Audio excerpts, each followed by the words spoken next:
Hello everyone, it's your lovely Abbie Dagrin and welcome back to my YouTube channel, lovelies. Today I'll be doing a video natal chart analysis on Meghan Markle. I'll be speaking on her personality traits as well as her characteristic traits based off of her placements. Also, I'll be speaking on how a lot of these placements have led to her success, and I'll be talking about how it's beneficial to her. So please stay tuned for the rest of my video, lovelies. If you have not yet become a part of the Abbie Dagrin family, then this is your calling to do so. Make sure you hit that subscribe button and that notification bell so you know when I upload videos on the daily. Also, share this video with all your friends, your family members, your enemies, or anyone in general who you know would really appreciate this content. Someone who's a fan of Meghan Markle, or someone who really loves natal charts and who will appreciate this content.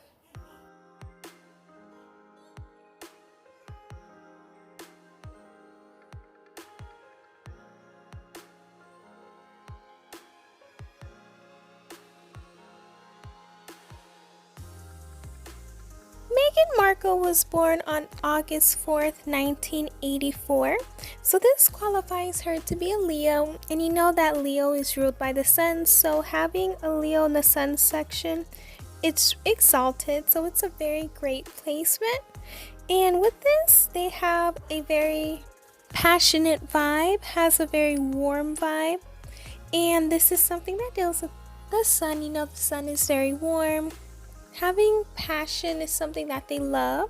Being very bold about what they believe in is something that they are as well.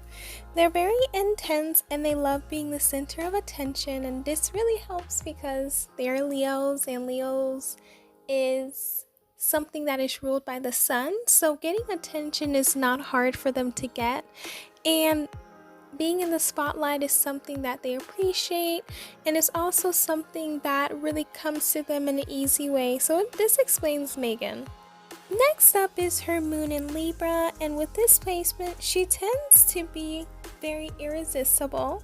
She tends to be very intelligent, very funny, very charismatic, and she tends to always be sociable. That's a part of being a Libra, being sociable and letting people like you. She hates being alone, and that's something that is the reason why Libras tend to be sociable, because they don't really like being by themselves, especially in the moon placement. Being creative is something that she really enjoys. She's very gentle, very friendly, and tends to have a perfectionist mindset. She could be inspiring and very appealing, sometimes very forgetful. However, it is overruled by being charming, self-indulgent, and having the separation of the head and the heart, which is something that's hard for someone with a moon in Libra. Next up is her Mercury in Leo. So it's great that she has the Leo in Sun and a Leo in Mercury, so she's able to speak on what she means. So with this placement, she may have an authoritative speaking voice, and she may draw a crowd with her incredible sense of being. Having this placement, she always tends to have the quality dynamic in her voice, so she usually may give speeches, and she may love her own voice as well.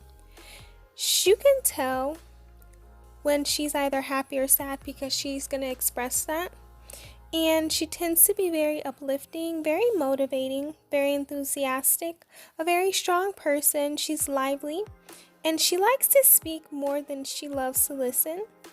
And she's great at building confidence, so this really describes her way of communicating with people. Next up is her Venus in Virgo, and since it's an earth sign, she tends to take relationships very seriously, and she will do whatever is necessary to make sure that her significant other is happy and that they are okay in the relationship. She does not really like to boast a lot, and she doesn't like superficiality.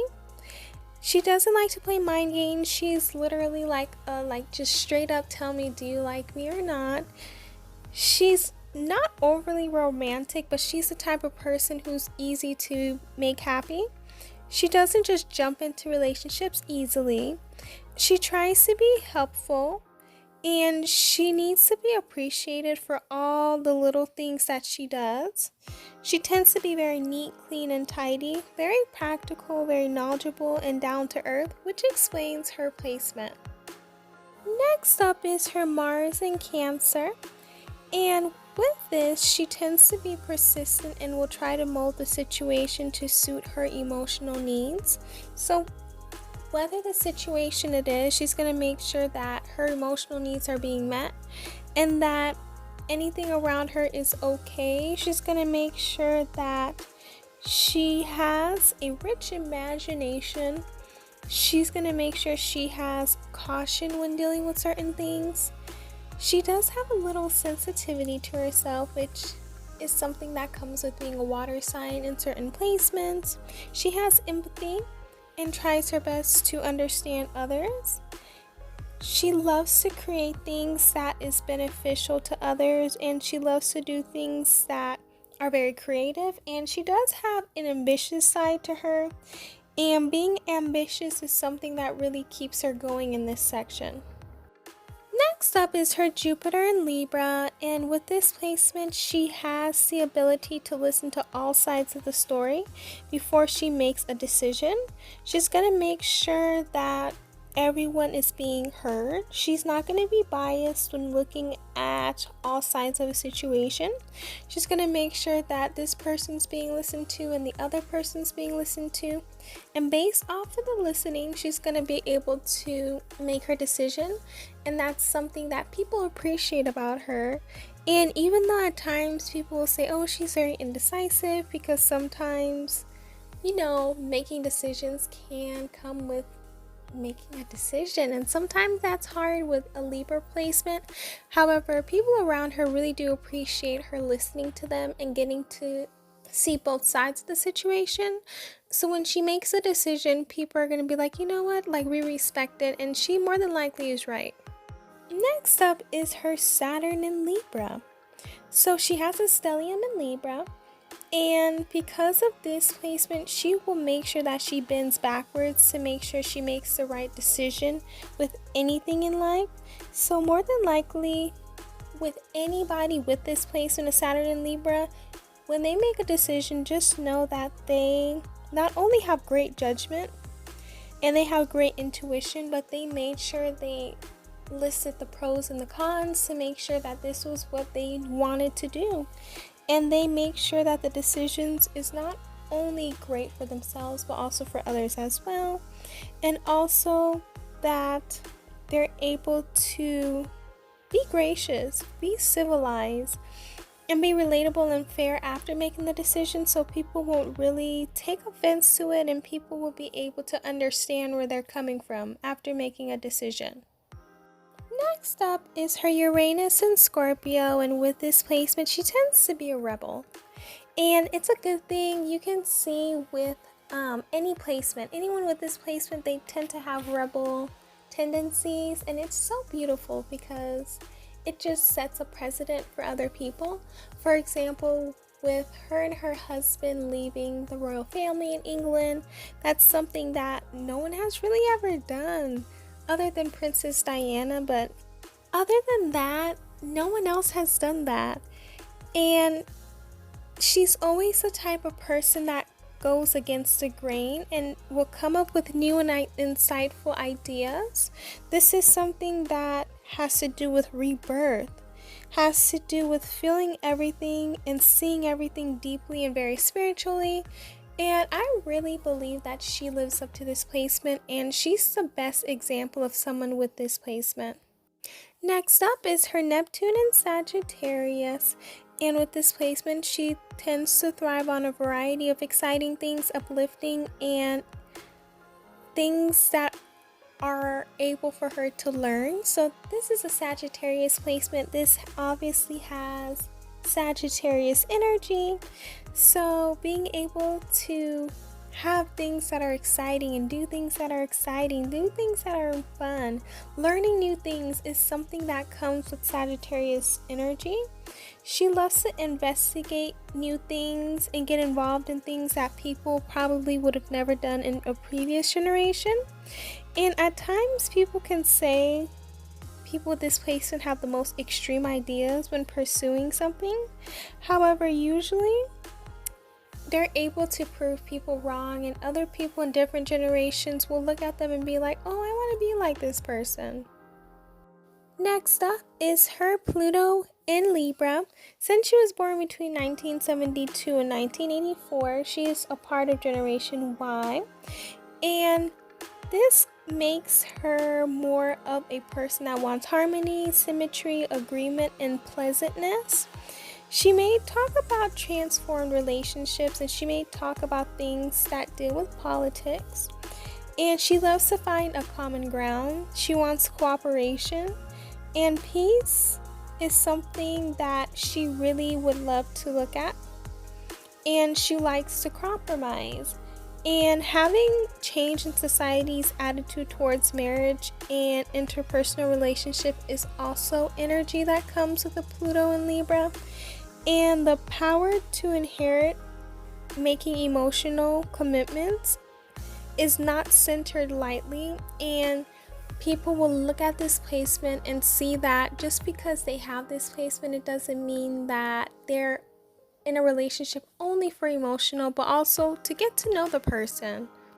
Next up is her North Node in Leo, and in order for her to uncover her hidden gifts and talents, she would need to focus on having individuality, the willingness to take center stage, following one's heart desire, strengthening one's willpower, enthusiasm, having self-confidence, taking risks, relating to the childlike quality in others, enjoying life and having fun, looking at life as a game, being brave, connecting to her heart and not ignoring it and choosing to depend solely on her mind, identifying with the child within her, exploring her creativity, not being afraid of love, inspire and lead others through her act of courage, letting go of the need of detachment, and surrounding herself with people who love her, admire her, and believe in her. So this is something that she will need to develop.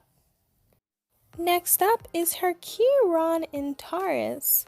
And with this placement, she tends to have the wound of things disappearing out of her life and having to do with her self-worth, having to do with people in her life who did things to her or took things away from her. And at times it could be the lack of wealth or the absence of a strong value system. And because of this, having the absence of something important in her life, she may like to grasp onto stuff now that she's older and make sure that she's never lacking in something. So this is something that she will need to heal and work on and get to have a better understanding of who she is as a person.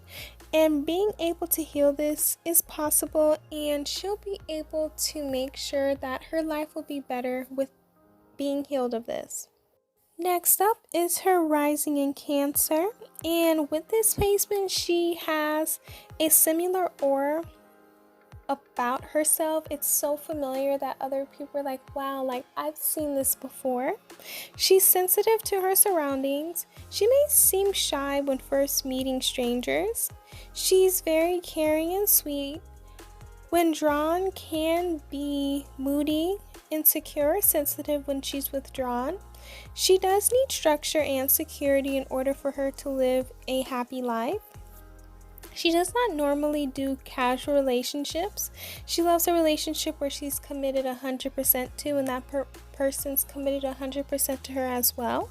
She's a great listener and enjoys conversation. She enjoys comfort and possibly collecting. And she also loves to be protective of her loved ones. So this describes her in the best way in regards to her rising sign. Last but not least is her Midheaven in Aries, and the top 3 successful midheavens are Aries, Capricorn, and Leo. So with this, she's going to make sure that she has full confidence in her occupation. She's courageous and she's going to be impulsive when it comes to her career. She's going to make sure that no one stands in the middle of it, and she's going to fight against anything in order for her career to come into life and into existence. She's going to make sure that regardless of what comes her way, she's going to fight. She's always going to have the spotlight on her, and her reputation is going to be of a fearless leader and someone who makes a path of her own, and she doesn't need anyone else to make a path for her. And she thrives on careers that calls for creative solutions and eases her impulses. That's all I have for you lovelies today in regards to Meghan Markle's natal chart. Please let me know down below how you were able to learn more about her. Did you get a better understanding of her and the type of person she is? Also, let me know down below who else you would want me to do a natal chart analysis on next time. Make sure you hit that subscribe button and that notification bell. Also hit that like button and share this video with everyone you know. And if you have not yet followed me on all of my social media accounts, and this is your time to do so, make sure you do that, because a lot of the content that I post on there is not posted on here. And I don't want you guys to miss on the lovely gems on TikTok, Pinterest, Instagram, Twitter, Facebook, and all of my other places. I love you all. Please stay safe and healthy. You can support me through PayPal and also through my SD store. And I'll see you guys in my next video. Bye, lovelies.